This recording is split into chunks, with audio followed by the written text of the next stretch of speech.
Good afternoon, everybody. Welcome back to another live stream being hosted by the National Museum of Civil War Medicine.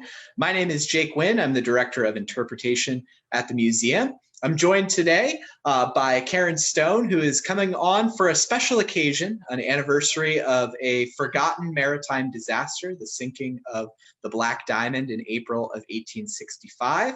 We're going to have a conversation today about that disaster. I'm joined today by the expert on the sinking of the Black Diamond. We'll talk a little bit about all of the incredible things that Karen has done to commemorate the sinking of the Black Diamond. But before we get into that, want to talk a little bit, just an introduction to this concept that we've been doing at the museum over the last couple of weeks. Since the pandemic has kind of taken hold, since back in March now, it's hard to believe that it's been more than a month since we have been closed as a result of the pandemic.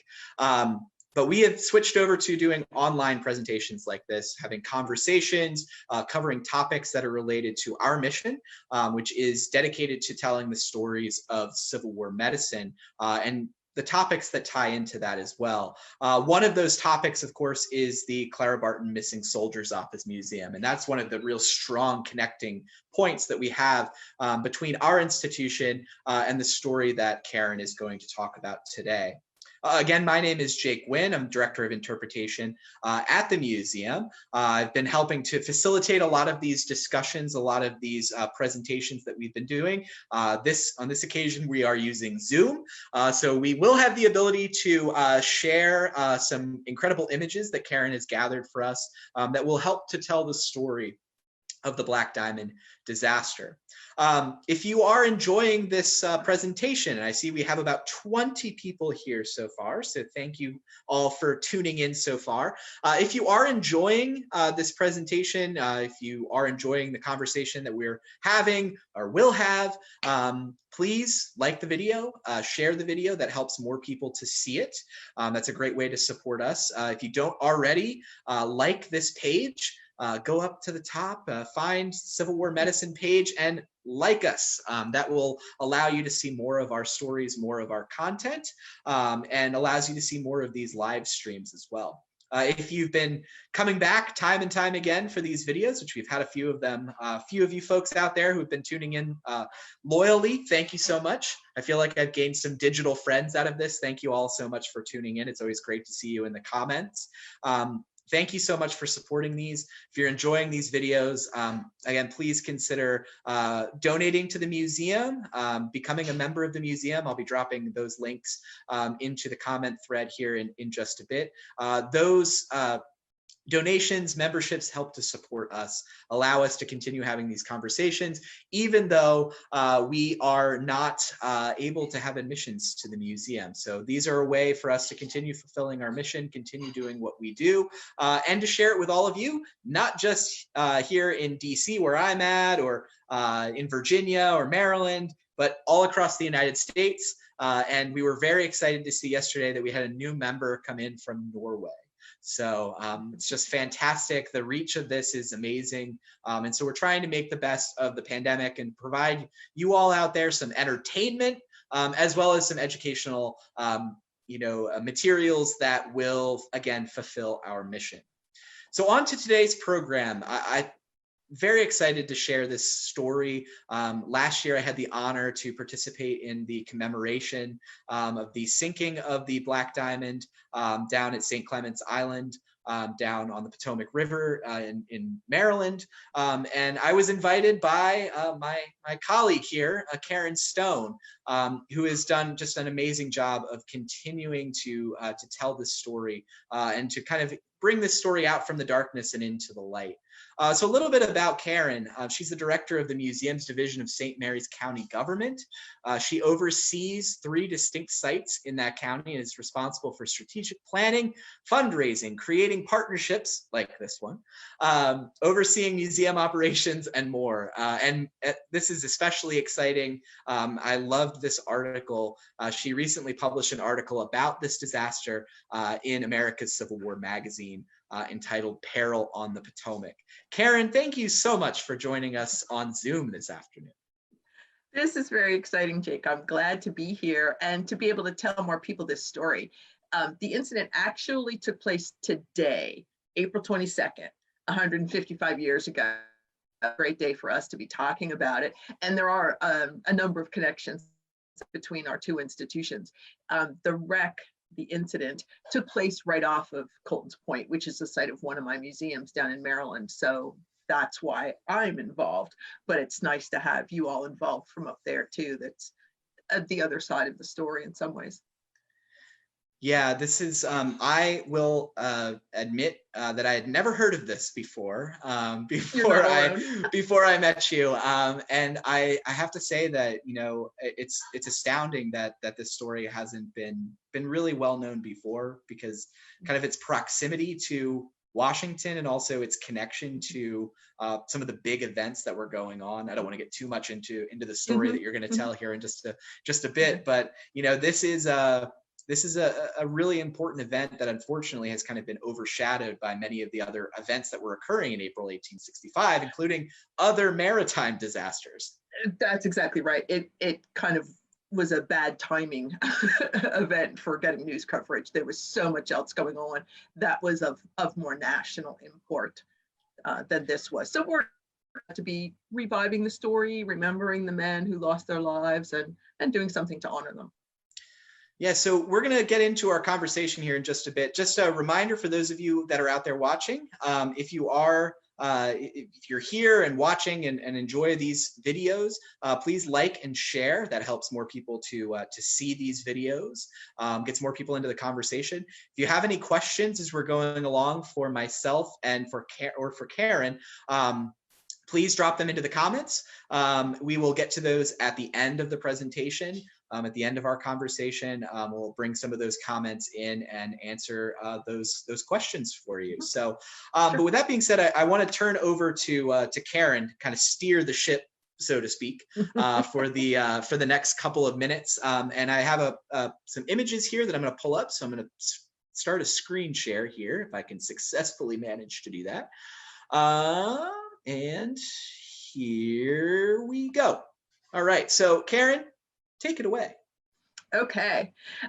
Like I said, it was April 22nd, 1865. It was day 8 of the manhunt looking for John Wilkes Booth, who had killed Abraham Lincoln just a week before that, on the 14th. Lincoln actually died the morning of the 15th. The Eastern Theater War was pretty much over, but they still needed to find Booth, and they were afraid of what would happen if he got into Maryland. So they were calling in troops from everywhere. This was the largest hunt in the country up to that time. And they even pulled in vessels to the Potomac flotilla, which had been so instrumental in keeping Washington, D.C. safe at that time. And the Potomac in those days was not the calm, quiet waters you see today. It was the front line of battle. And I think we have the Potomac, Jake. There we go. There we go. So right above the M in the word Potomac in the river is where this incident took place. And the O is the area where, the second O is the area where John Wilkes Booth was crossing the Potomac.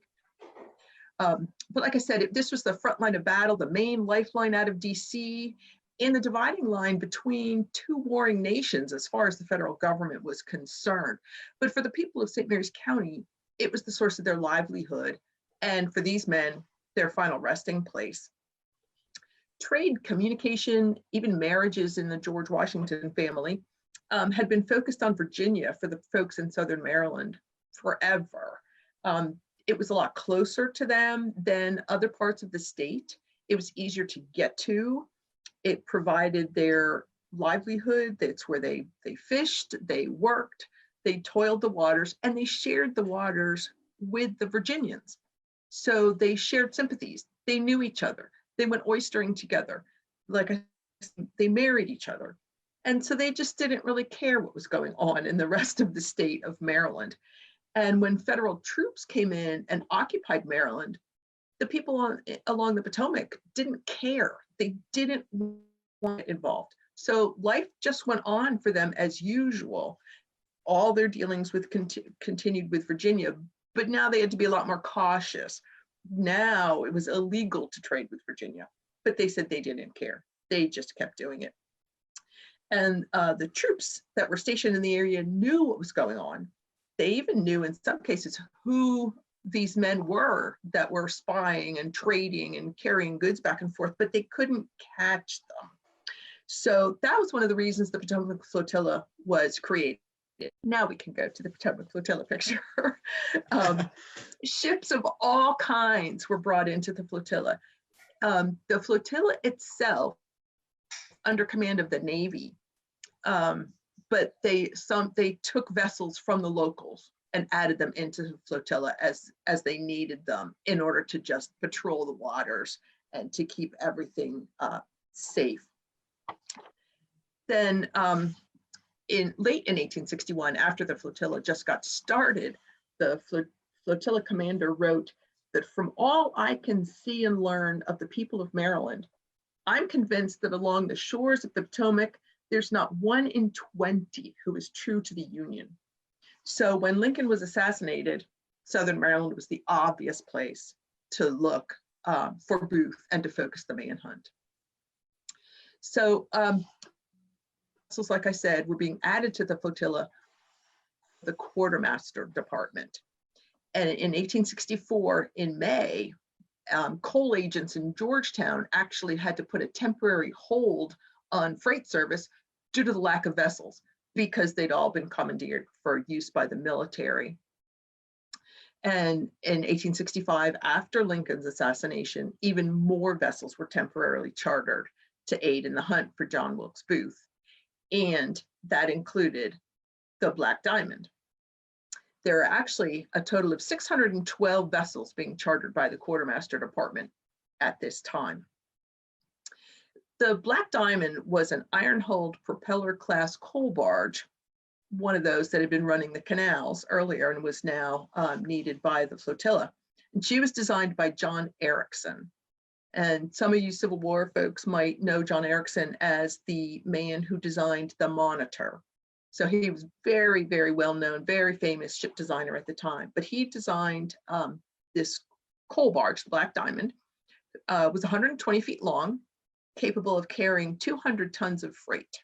It was built up at a foundry in New York, which is also coincidentally where the engines for the Monitor were manufactured. And she was one of 4 sister ships. There's the ironworks. There were 4 of these vessels built at the same time, all for working on the canals. And they were very shallow draft, only 6 feet, only required 6 feet of water. So they were great to be working on the Potomac as well, to get up the little creeks and, you know, in all the little. So Black Diamond was put into the service with the Quartermaster Corps in 1862. And her contract was to haul freight between Alexandria, Washington, D.C., and other ports up and down the river, generally on hire as needed by the quartermaster. The pay was $140 a day and was paid to her owner, which was the Philadelphia Steam Propeller Company. In total, over the course of her time with Quartermaster Corps, the company was paid $30,000, which is quite a hefty sum in those days. When the Black Diamond received special orders, oh, I'm sorry, I skipped one. This is a coal barge, not exactly Black Diamond, but close. It's a similar size. So it's at City Point, which is one of the places that the Black Diamond went, and you can see the large pile of coal there that was being transported up and down the river for use by the military. But the Black Diamond was actually iron hulled, not wood like this one, but very similar in nature. So on April 22nd, 1865, federal authorities were aware that Booth was in Southern Maryland and was waiting to cross into Virginia. So Captain Lee, the assistant quartermaster at the Alexandria depot, put the Black Diamond into service temporarily with the Potomac flotilla. He sent her out of Alexandria down to the Naval Depot at Piney Point, Maryland, where they were picking up more specific orders to join the flotilla. So they left Piney Point at 11 o'clock that night with orders to take anchor in the vicinity of Blackstone Lighthouse, which back on the Potomac map, if you think back to that, above the M in Potomac, and they were to keep Booth from crossing the river. They reached their designated spot, anchored for the night, and got all set up at about 12:35 on the morning of April 23rd. John Wilkes Booth was actually crossing the river at this exact time. He had left the shores of Maryland. Remember, this is the second attempt by him. He had tried the night before, but this was his second attempt, the night he was successful. He left the Maryland shore just after sundown on a flood tide, which was a very high incoming tide, which made his crossing really rough. But he got over to the Virginia shore sometime after midnight. So it was right around this same time that all of this was happening on the river. The Massachusetts was the other vessel, also named John W.D. Pence. And the military lists her as both names, so it's a little bit confusing, but this is an actual picture of the actual ship. So you can see how much bigger it is than the canal barge. But the Massachusetts was a 308-ton sidewheel steamer, and she was being used by the Quartermaster Corps or Quartermaster Department as a troop transport vessel. So she was on her way from Alexandria and Washington to City Point, Virginia, and then was going on to Fort Monroe. She was not capable of traveling in the Chesapeake Bay, or she was able to go in the Chesapeake Bay, but she was not suited for ocean travel. So when she got to Fort Monroe, the men would have gotten off of her and onto another boat. They were actually all headed to New Bern, North Carolina. They were going to New Bern because the soldiers on board had all recently been released from Southern prison camps or convalescent hospitals in the North, and were going to return to their regiments to fulfill their terms of service for the end of the war. Massachusetts left Alexandria at about 5 p.m. on the 22nd. And like I said, the soldiers were going to rejoin their regiments down in North Carolina. Captain Holmes of the 3rd Regiment of the Veteran Reserve Corps was the commander of the troops on the steamer. The Veteran Reserve Corps was among the last of the units to be mustered out of the Army, and they were being used as escorts for troop transports such as this, or prisoner exchanges, that kind of thing. And in a transport like this, when the men all came from different regiments, the Veteran Reserve Corps officer was to organize the troops on board and to keep them under control, since there were not a lot of officers, keeping them there. So as they were coming down the river, everything was going fine. They'd gone about 60 miles or so out of Washington when suddenly a strong wind began to blow, causing the river to become rough. If any of you have ever sailed on the Potomac, you will understand what that means. The winds come up fast and furious and can change the weather and conditions in a heartbeat. So shortly before 1 a.m., the Massachusetts hit the anchored Black Diamond. Hit her on the port side near the boiler, just after the wheelhouse, opening up her hull to the waterline. The wind had begun, the resulting waters were rough, so that was probably part of the reason for the accident, but also the navigational rules at the time ended up being partly to blame. The Massachusetts wasn't blowing any whistles, and although she had her running lights on, the Black Diamond just had one light showing. So it's possible the Massachusetts thought it was a shore light.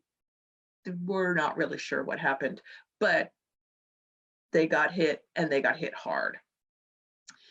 The men on the Massachusetts were all sleeping.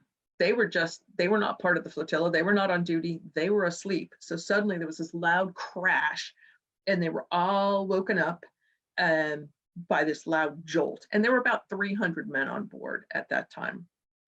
The Massachusetts bow was stove in at the waterline. above the waterline. So she wasn't sinking at that point, but it was a large enough hole to take 5 or 6 men in abreast. And one of her 2 side wheels was damaged at the same time too.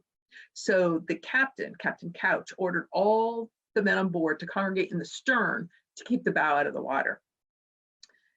And then the Black Diamond swung around side, and the captain thought she was a rescue vessel. So he ordered his men to jump off the Massachusetts on to the Black Diamond, not realizing the Black Diamond was already sinking.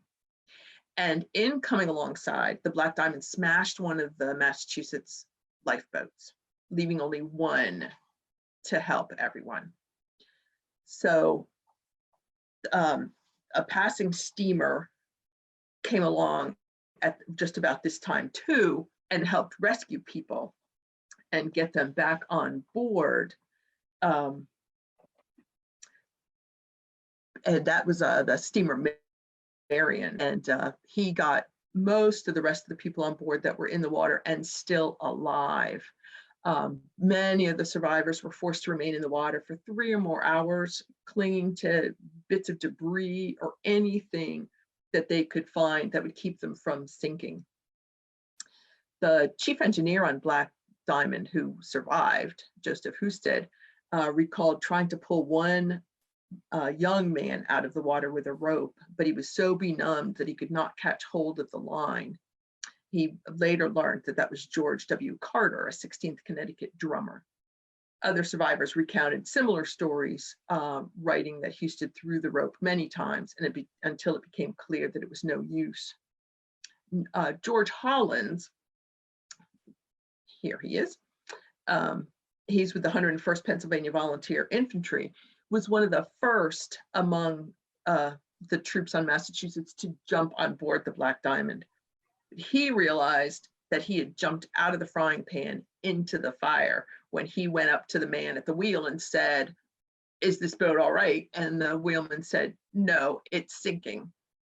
Hollands then felt the Black Diamond hit bottom, so he went back onto the Massachusetts and climbed up into the rigging, where he found 3 or 4 other men up there, all safe, and they all survived by climbing up and out of the water. The river wasn't that deep, actually, at that point.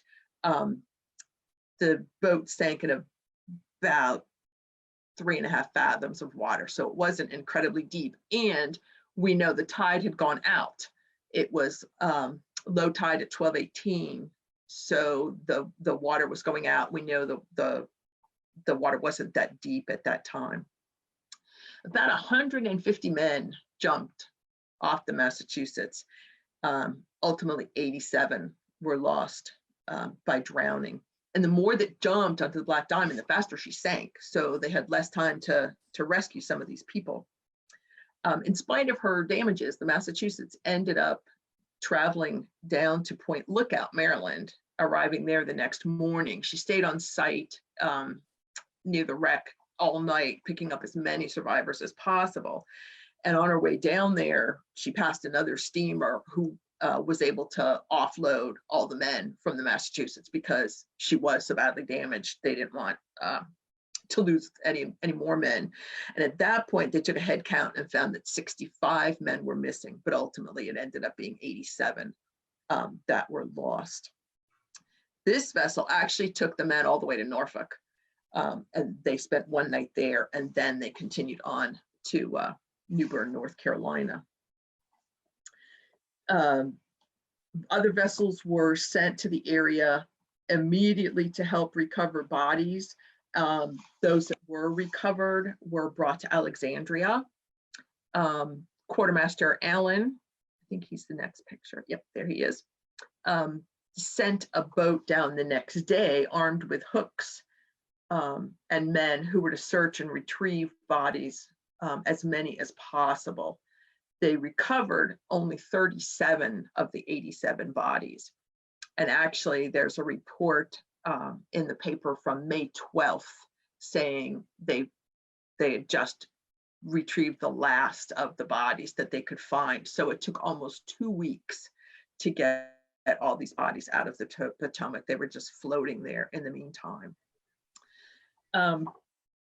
The word of the collision was reported in the paper immediately, all over the country, little tiny articles. But then as word got out about the bodies and all the rest and the investigations, Booth was captured and killed.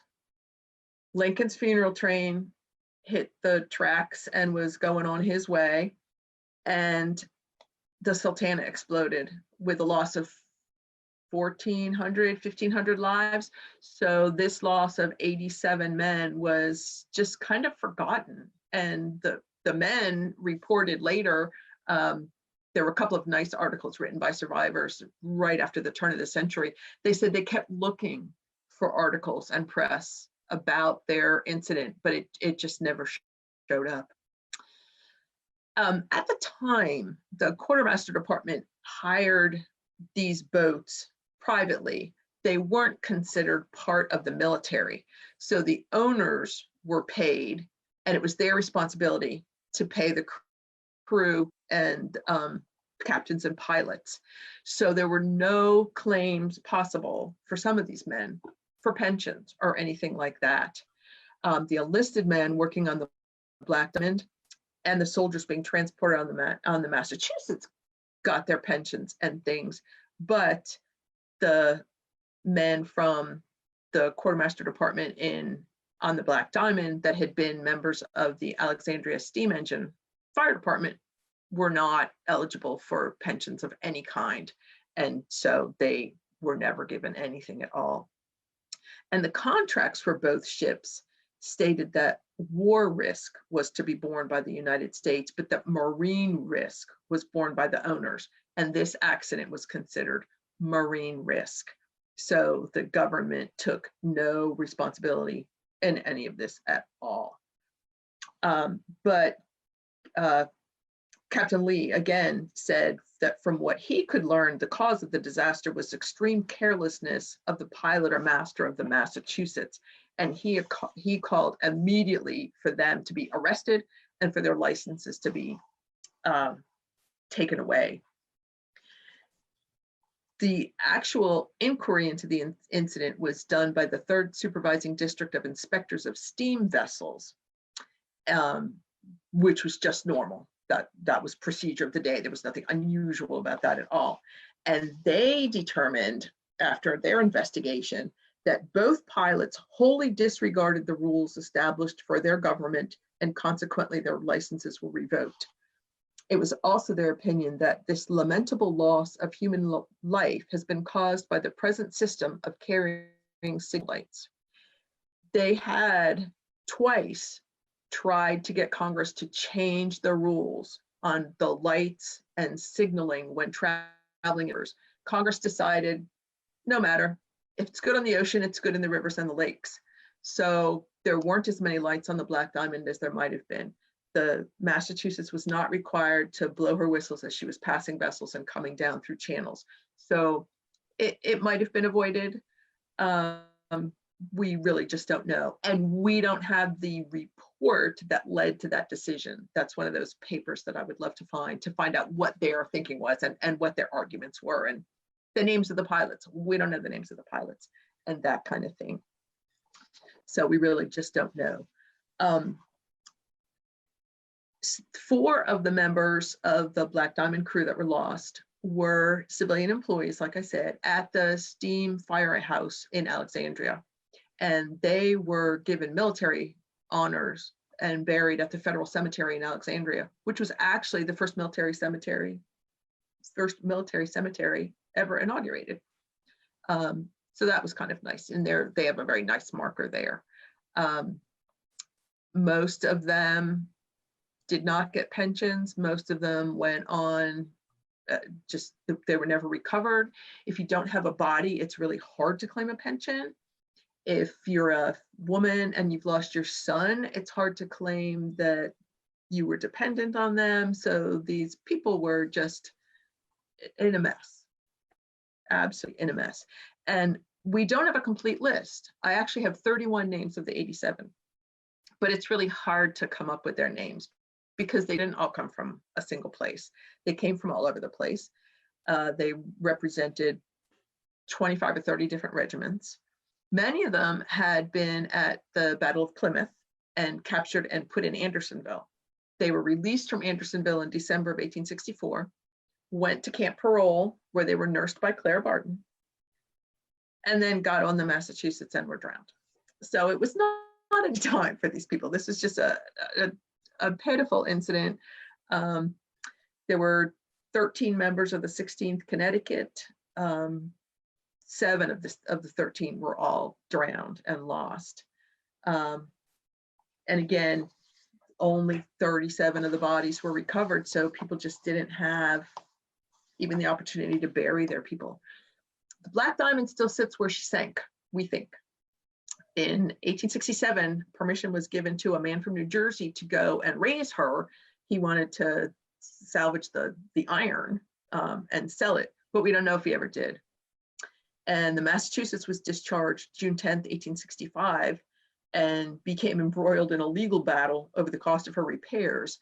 The owner was one Pence brother, and he approved the repairs, but by the time the repairs were done, his brother was holding a lien against the ship, and so he tried to get the second brother to help pay for the repairs, and it just became a mess, and it ended up all being on the one brother. But then after that, it went back into private service, and then we really sort of lose track of it. We don't really know what happened to it, but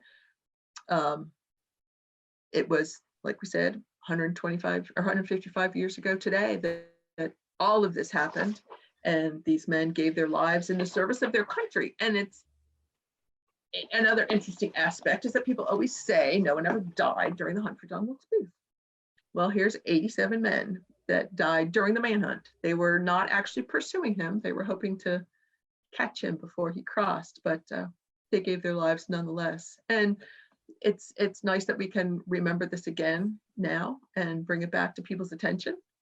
And I really appreciate your doing this with us today, since we're not able to have our event this coming weekend when we would be doing the wreath laying and all that. So this is a good alternative for us today. Yeah, can you talk about kind of some of the efforts to remember this event, and you know how? So we talked a little bit about how it gets forgotten in terms of, you know, the hunt for John Wilkes Booth, the aftermath of the Lincoln assassination, and then the Sultana disaster occurring at the same time period. How is the event remembered locally? How does it get passed down to the point now where you and others are reviving the memory of it? It started with us at the museum 3 years ago, or no, 5 years ago now. One of our volunteers is a big Lincoln fan and happened to know about this event. So he just one day came to the museum in 2015 and said, we need to do this thing. I found this shipwreck that we need to commemorate. So they did a little commemoration that year.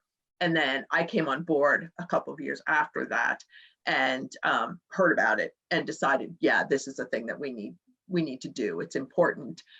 So the first year we did the ceremony out on the island itself, because everyone talks about all the article, the event or the incident happening within a mile of Blackstone Island, perhaps in view of the lighthouse, which is out on the island. So the first year we went out to the island and laid a wreath in the Potomac and had a nice military ceremony with the Navy's support from Naval Air Station Exit River, because they're right by us. And it was their flotilla, it was their river, even though it wasn't their boats. They came with us. And so this would have been our third year, I guess, of the event. Last year we made it a 2-day event and added other exhibits, including you guys with the nice exhibit from the Missing Soldiers Office, which ties in so nicely because there must have been people from this incident, families from this incident, that came to her or sent letters to Clara Barton saying, can you help me? We just don't know what happened. So that was a very good tie-in. And we laid the wreath and we read the names of the deceased, and you were able to speak about the importance of the Missing Soldiers Office.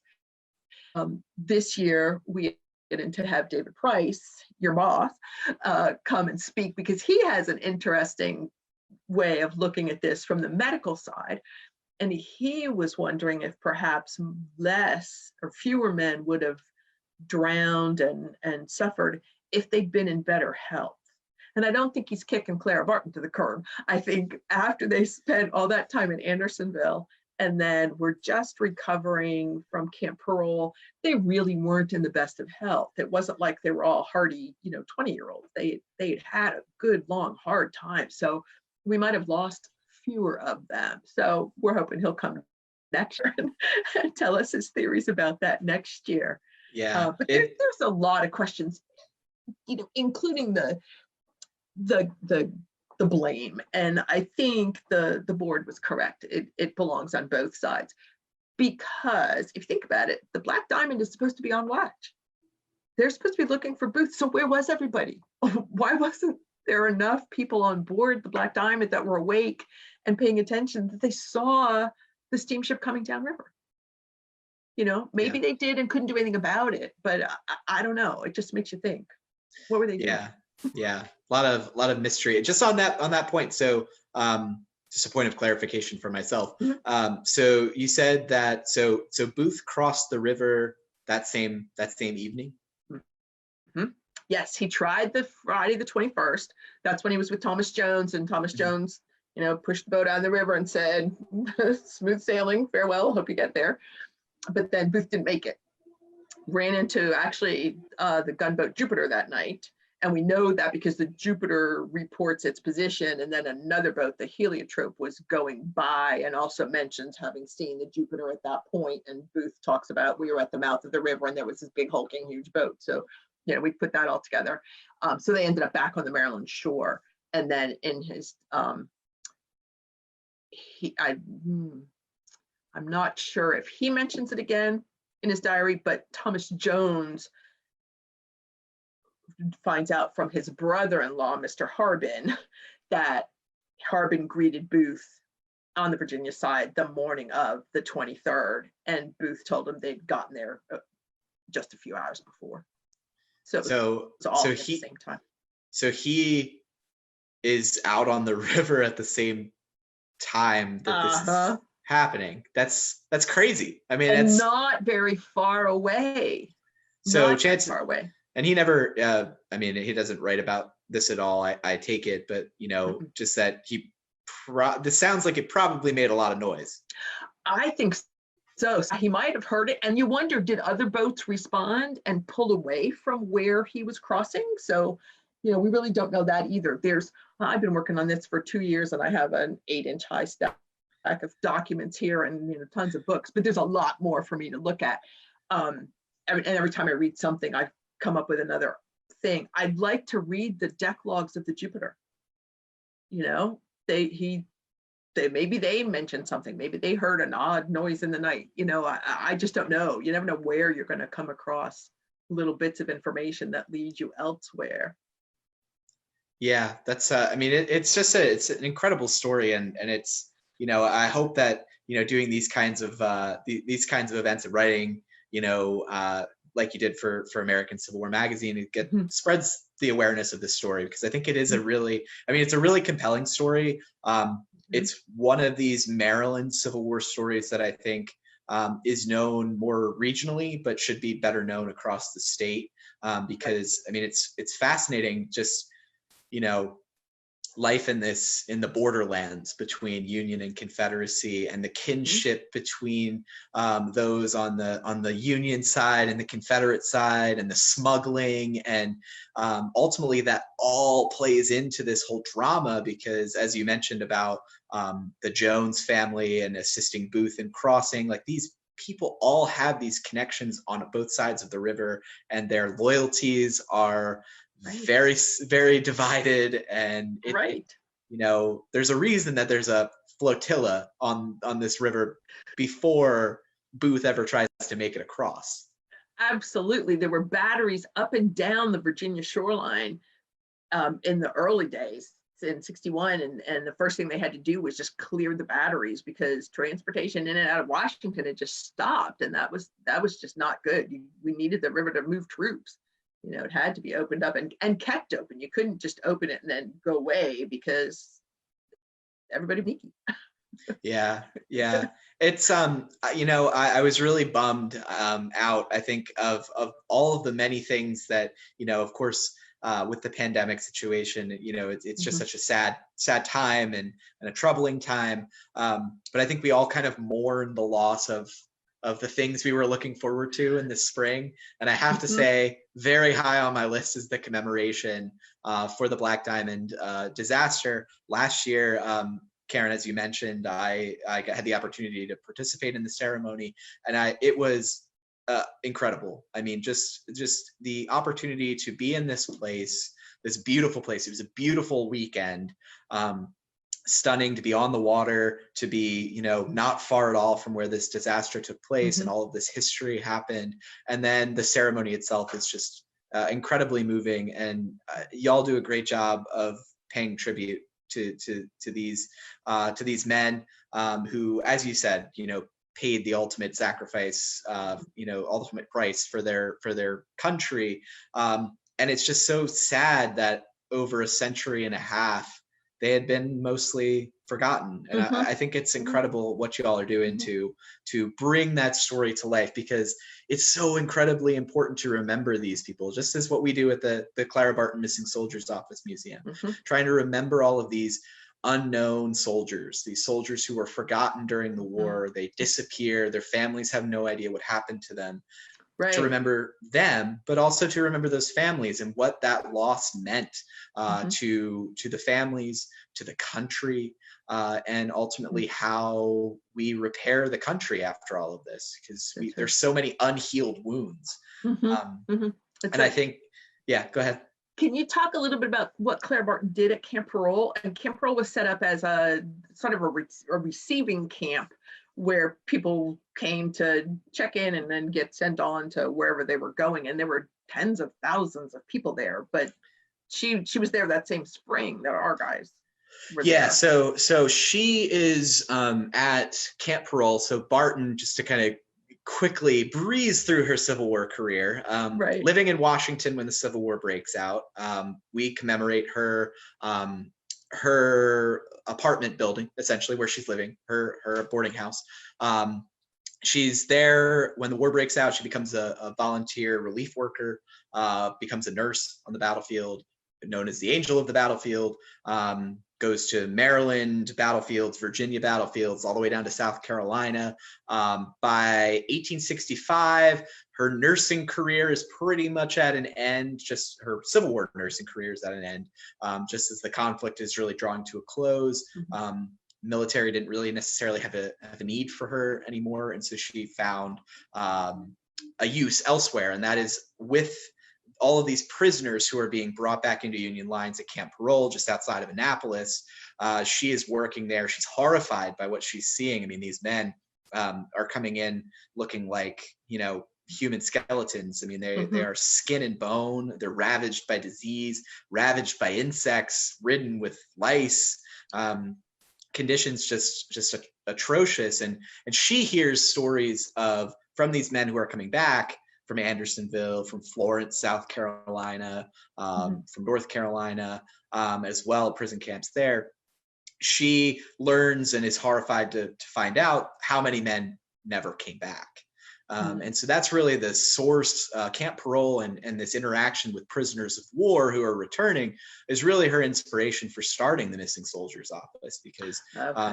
she knows how many of these families, those soldiers went into those prisons and, were never heard from again in many cases. And so Right. she found that there was a need, and she stepped in to try to fill that need. Um, and that's how the Missing Soldiers Office kind of gets started. And she was actually on the kind of Lincoln assassination connection. Barton was in Washington when Booth assassinated Lincoln. She was coming Mm. back from, she had left Camp Parole, was kind of fully starting up her efforts with the Missing Soldiers Office at her boarding house on 7th Street in DC. And she's coming back from calling on a friend that evening when she learned that the president had been shot at Ford's Theater. The next day in her diary, she learned that Lincoln had passed away from his injuries. And I think it's one of the most moving entries in her diary. She says, she starts it off with, "No one knows what to do." And it just like cuts, you know, we Oh, all know yeah. those moments. We're living through one of those moments right now of just, you know, what do you do in a national tragedy? Wow. Hmm. And it really, you know, kind of ushers in her next step as she has to find all of these missing soldiers, and to try to shore up and finalize for so many families what this war meant. This war that their sons and brothers and family members became martyrs to this cause for the Union. And she's, you know, feels that connection to Lincoln as well. Never met him personally, but had been given approval for a lot of her work by Lincoln. So she felt a connection to him. But I do think it's, you know, you mentioned, you know, the connection. Did any of the families come to the missing soldiers office looking for information? That's something that we've tried to look into. Haven't found anything yet. I think, unfortunately, as you're finding, everything around this disaster is kind of mired in, you know, obscurity. There's just not a lot of great information, a lot of details to connect with, you know, with this story. It's kind of depressing. It's kind of sad, just because, you know, it's 87 people. This is not a minor accident. This is a serious, I mean, is it one of the deadliest accident on the Potomac River? Do we know? If there are any, I'm putting you on the spot. I'm sorry. Yeah, no, it probably is. We actually went looking for the wreck with underwater side scanning sonar last summer, and I was appalled by how many shipwrecks there actually have been on the Potomac, and it's quite amazing. But I think this is probably one of the worst. Yeah. Yeah. Okay. We did have a question from the comments. I think you did mention it early on, but how many were on board both vessels? There were about 300 soldiers on the Massachusetts, but then we know there was Captain Holmes, who was in charge of them. There was Captain Meredith, that was captain of the boat. There was a pilot. We don't know how many other crew. And on the Black Diamond, the newspapers all say there were 20 people. The quartermaster himself said there was a captain and a crew of 10. So I'm kind of going with 11. Yeah. On that one. Yeah, we'll err with the official report as opposed to the exactly. Famously over exaggerating newspapers of the Civil War era. Exactly. Yeah. So you already wrote this that great magazine article. So what do you think what's the future for this story? You know, what does the museum intend to do in the future? What do you intend to do with this? Couple of things. I'm going to write a pamphlet of some kind that we can sell at the museum that goes into more of the histories of each of the 87 men, the 31 that I have so far, and, you know, everyone that I can add on to, and just make it more of a story. It was an 8,000 word story in the newspaper or in the magazine. So, you know, I have about twice that much. So I'd like to do that, and ultimately, you know, maybe a book. But in the meantime, and more concretely, we're working with the Civil War Trails, and we've gotten permission from them to put up a Civil War trail marker for the Black Diamond, which is excellent. Great.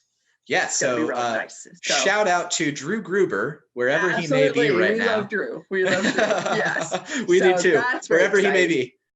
And then we'd also like, I don't know how many of you have seen the marker for the tulip disaster. That's the smallest federal cemetery in the country. And that's also in St. Mary's County, because the tulip also blew up down there. But it's just a nice stone marker that was paid for by Congress. So we're looking at ways we could get Congress to put up a marker for our guys too. So that's in the works. And Drew knows a guy that knows a guy. So we're working with Drew on that too. But in the immediate future, we hope maybe by this time next year, we'll have the Civil War Trails marker up on site to talk about this. So yeah, that's really exciting. We were very glad about that.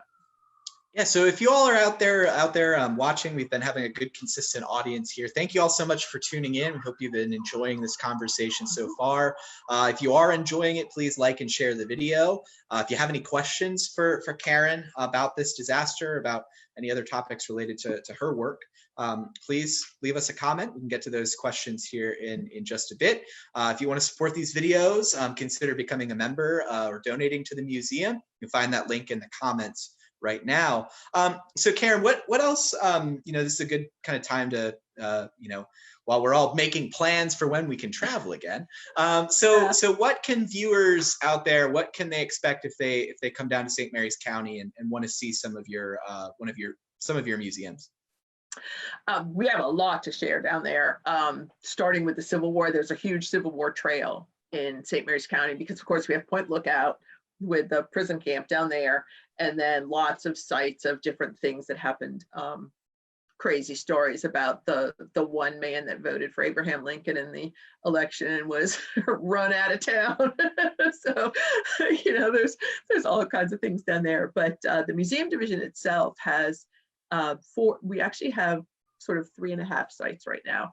The main museum at St. Clements Island is where this incident took place, and it tells the story of the founding of Maryland as well. It's the site of the 1634 landing of the first settlers that came and founded Maryland, and the site of the first Catholic Mass in the English-speaking New World.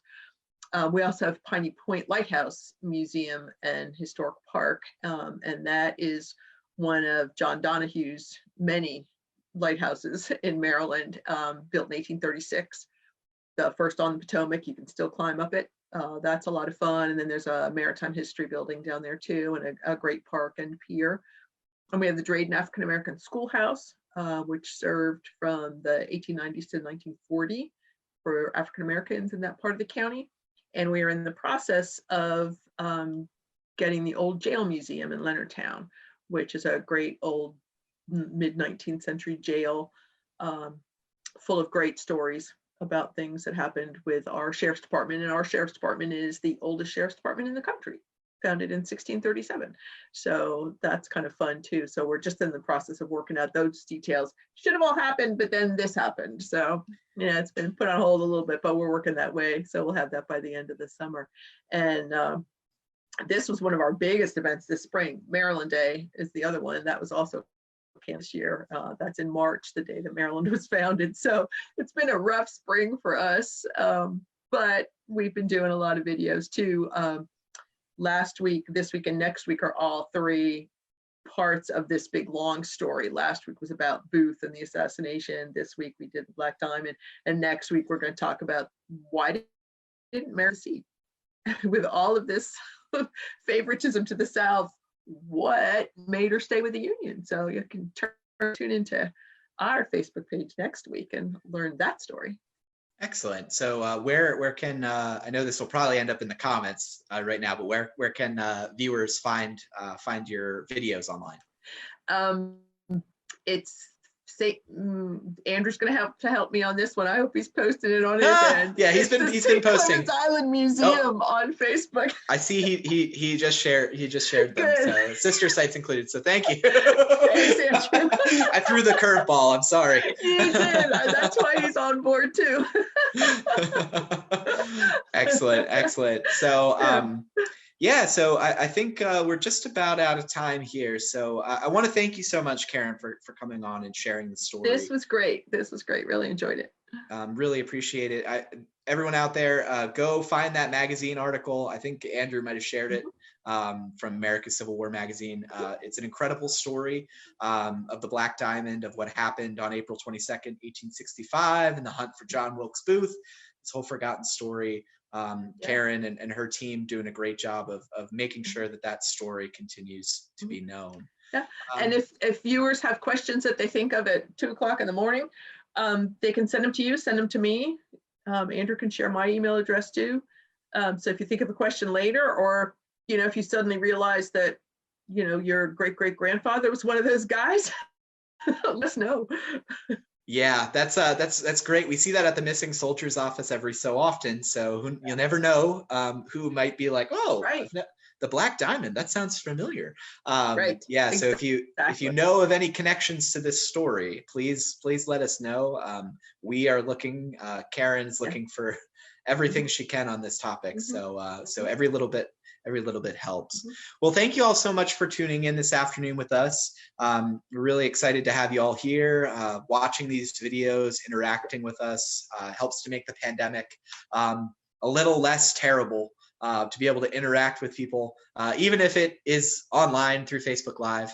Absolutely. It's great. Yeah. So thank you all so much for tuning in. If you want to catch this video, I know this was a question early on. These videos stay on our Facebook page, so you can find them. We have a whole log of previous videos that we've done.